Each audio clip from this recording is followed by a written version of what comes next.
Well, it looks like we already have our winner for the 12.9 patch, and it is the unkillable Enchanter block. This comp has been making a lot of waves right now. It is unbelievably frustrating to deal with and will definitely help shape the meta. So in this video, I will explain to you how to play it and also give you a little bit of tips on how to counter it. First of all, I just want to go very briefly over the patch notes and explain on what exactly made this comp a lot stronger in this particular patch. We have a 5 Enchanter buff, which they definitely like running, and they also have a heal and shield % increase. This isn't anything too large, but it's definitely noticeable if you ended up getting the chase trade. One of the larger changes for sure has been the changes towards Orianna, but she did receive a minor HP nerf. Her max mana decreased by a large amount, and she also got an increase for her shield amount, which is pretty relevant considering that when you do a large block, you're aiming for defensive Orianna ult, pretty much making your entire team unkillable for the duration. Lastly, we also have the changes to Morello. Well, while Morello's damage effectively got halved, this is still not the reason why this is a problem. It's more about the item got nerfed and has become less attractive. As a consequence, less people will build it. As a consequence, there will be less anti-heal running around, which in return will now help the Enchanter comp. So you have a little bit of a snowball effect going on there. But enough talking about stats. You probably want to know how this comp looks like. So here we have a little bit of a late game setup. The main idea behind this comp is that you're running a Lulu with 1 to 3 redemptions surrounded by Enchanters, Scholars, Syndicates. Well, in this case we have 3 Syndicate versions, but there's a lot of different versions running around. Now, the reason why Redemption is such a core item has 2 reasons. First of all, Redemption has an AoE damage reduction effect, which everybody is going to benefit, making your comp overall just a lot more tanky. And the other one is that the healing effect does get amplified by Enchanters if the Redemption is on an Enchanter, which in this case it is, and this just creates some pretty crazy heals on the entire team. You also, since you're running a block, the Orianna for the most part will ult defensively, shielding your entire team for a huge amount. And then you have some ramp champions like Renata or Ari, which will in return end up providing all the damage that you need to take care of the opponent team. One of the cool things about this comp is just how flexible it is regarding the itemization. There's different types of carries you can play. I've seen, people focus a little bit more on something like this, Blue, Morello, Giant Slayer, Renata, maybe something like this, and have Renata be the main DPS. But it's also perfectly fine to run Ari as your main carry. Ari, in this case, does not even need to run a blue buff. The fights are very slow. She will have a lot of time to ramp up. But the overall idea behind the AP carry of this comp is to either set yourself up with Renata or with Ari as your main AP carry.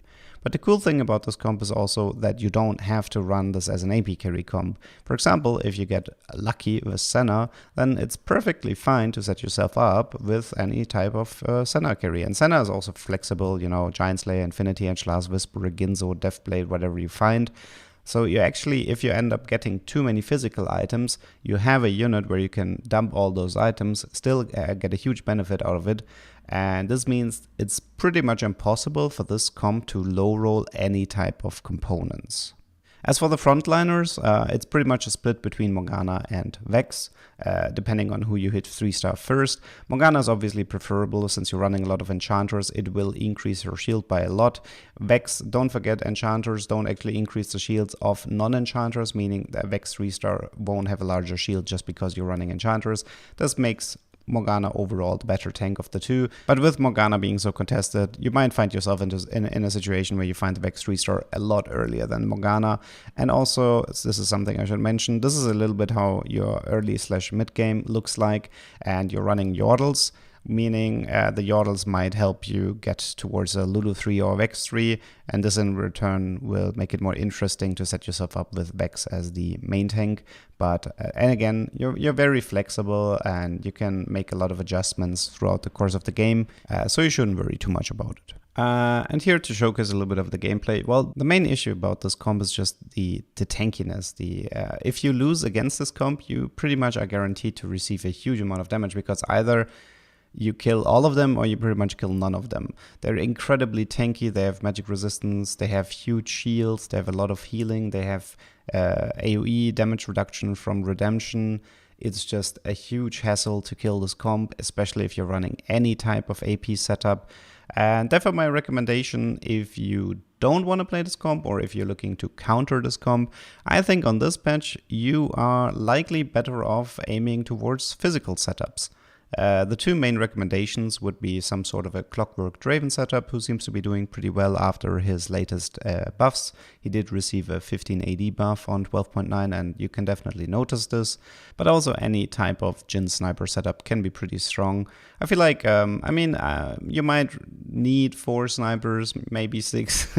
It depends on how strong the enemy enchanter comp is. You will definitely need a lot of damage to burst through them.